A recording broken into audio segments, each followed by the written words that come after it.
Salam sejahtera Malaysia, denyut nadi suara rakyat bergema di channel ini. Jangan lupa tekan butang subscribe, like dan share. Malaysia kita punya, cintai Malaysiaku, kita jaga kita.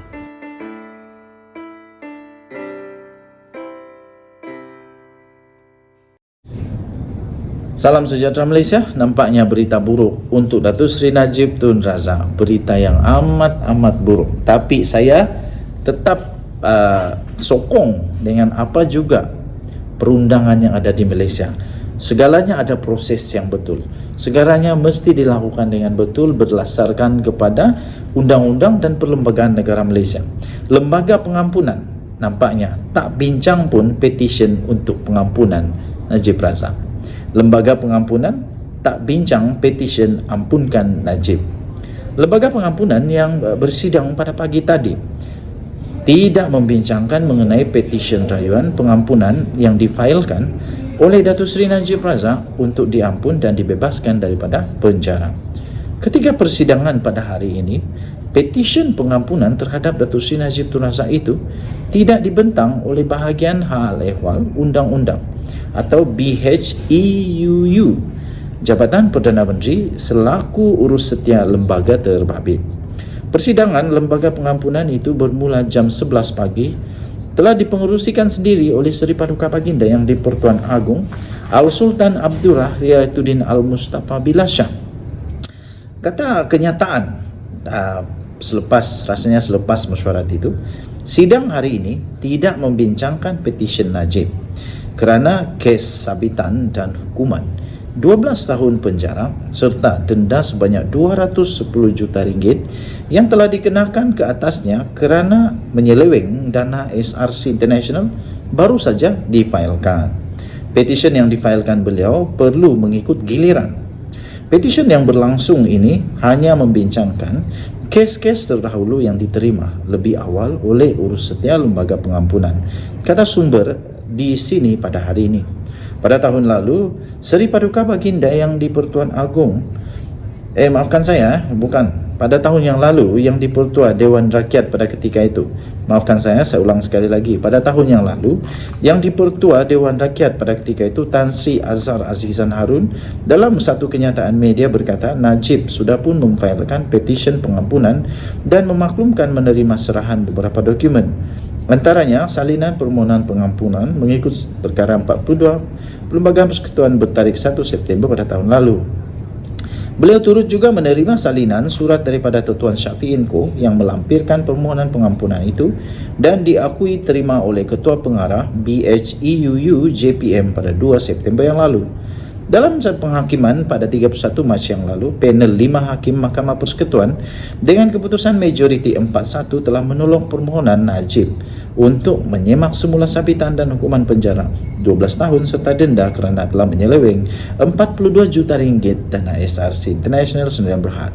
Walau bagaimanapun, Hakim Besar untuk Sabah dan Sarawak iaitu Datuk Abdul Rahman Sebli yang mempengerusikan panel 5 hakim terbabit yang turut dianggotai oleh Hakim Mahkamah Persekutuan Datuk Rozaria Bujang, Datuk Nordin Hassan, Datuk Vernon Ong Lam Kian dan Hakim Mahkamah Rayuan Datuk Abu Bakar Jais.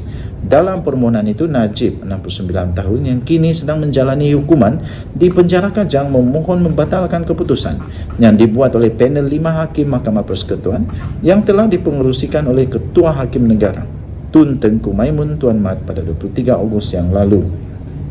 Pada 28 Julai 2020, Hakim Mahkamah Tinggi Datuk Muhammad Nazlan Muhammad Ghazali telah mendapati Najib bersalah terhadap 7 tuduhan pecah amanah, menyalahgunakan kuasa dan pengubahan wang haram dan memerintahkannya dipenjara 12 tahun dan didenda 210 juta. Keputusan Mahkamah Tinggi itu kemudiannya dikekalkan oleh panel 3 Hakim Mahkamah Rayuan pada 9 Disember 2021. Majlis Kerja Tertinggi MKT UMNO yang bermesyuarat 7 April lalu memohon Ihsan Yang di-Pertuan Agong untuk mempertimbangkan pengampunan penuh kepada Najib. Setiausaha Agung UMNO Dr. Ashraf Wajdi Dusuki berkata, ia sebagaimana kuasa yang diperuntukkan mengikut perkara 42-1 Perlembagaan Persekutuan.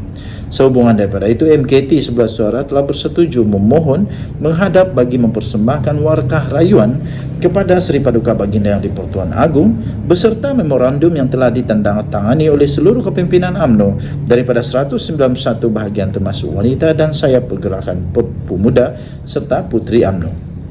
Pada semalam pula, Parti Amanah Negara atau Amanah merayu kepada Yang di-Pertuan Agong dan Lembaga Pengampunan agar menolak permohonan Najib untuk diampunkan dan dibebaskan daripada penjara.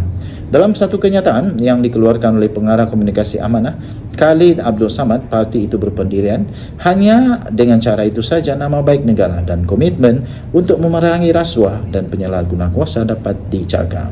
Berita ini daripada bharian.com.my diterbitkan semula di Syabuddinhusin.com.net. Kita jumpa lagi. Bye-bye. Salam sejahtera Malaysia. Pergolakan politik berlaku lagi. Permohonan maaf dipinta lagi. Semuanya berlaku lagi. Tak akan tak akan habis sampai bila-bila. Aku tak tahulah nak buat pantun, tak apalah. Tapi ini satu berita terbaru. UMNO Kelantan bersedia untuk memutuskan hubungan dengan Amanah jika Khalid tak mohon maaf. Wah, apa berlaku sebenarnya ni? Kenapa UMNO Kelantan begitu panas kepada Amanah? UMNO Kelantan mempertimbangkan untuk memutuskan hubungan dengan Amanah sekiranya Pengarah Komunikasi Parti Amanah iaitu Khalid Samad tidak memohon maaf secara terbuka susulan kenyataan mengenai permohonan pengampunan diraja dibuat bekas Perdana Menteri Najib Razak. Ketua Penerangan UMNO Negeri Kelantan ni iaitu Zawawi Osman berkata, Khalid perlulah memohon maaf kepada UMNO susulan kenyataannya merayu Yang di-Pertuan Agong supaya menolak permohonan pengampunan itu.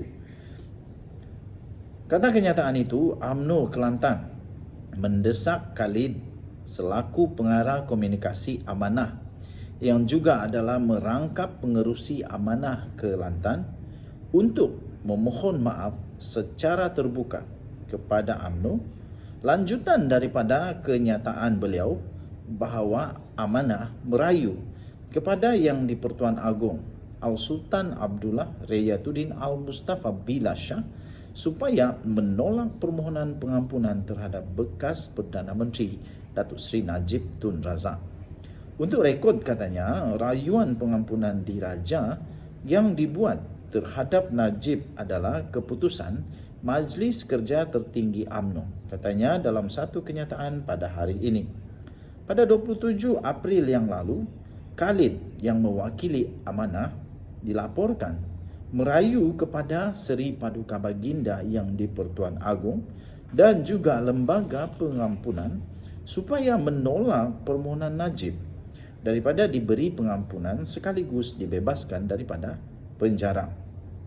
Khalid berkata Amanah berpendirian hanya dengan cara itu saja nama baik negara dan komitmen untuk memerangi rasuah dan penyalahgunaan kuasa dapat dijaga. Katanya dalam kenyataan itu, dengan penuh hormat dan takzim kami dari Parti Amanah Negara Amanah ingin merayu kepada Yang di-Pertuan Agong dan Lembaga Pengampunan supaya menolak pengampunan ini ditolak dan Najib terus dipenjarakan atas sebab kesalahan yang jelas telah beliau lakukan, katanya dalam kenyataan tersebut. Mengulas lebih lanjut, Zawawi berkata, kenyataan Khalid itu jelas menyinggung perasaan ahli UMNO secara keseluruhannya. Katanya, UMNO Kelantan sedia memutuskan hubungan dengan Amanah sekiranya Khalid tidak menarik balik kenyataan berkenaan. Sehubungan dengan itu, UMNO Kelantan akan mempertimbangkan untuk memutuskan kerjasama dengan Parti Amanah di Kelantan, katanya. Tambahnya lagi, sekiranya Khalid tidak menarik balik pernyataan tersebut yang ternyata amat menyinggung perasaan ahli UMNO keseluruhannya, katanya lagi. Semalam Presiden UMNO Ahmad Zahid Hamidi menggesa semua pihak termasuk parti politik yang bersahabat dengan BN untuk tidak membuat kenyataan tidak wajar mengenai pengampunan Datuk Seri Najib Tun Razak. Denyut nadi suara rakyat bergema di channel ini. Apapun bagi saya, kita hormati keputusan daripada mahkamah, keputusan daripada Yang di-Pertuan Agong. Apapun keputusan itu adalah keputusan muktamad. Denyut nadi, kita jumpa lagi. Bye-bye.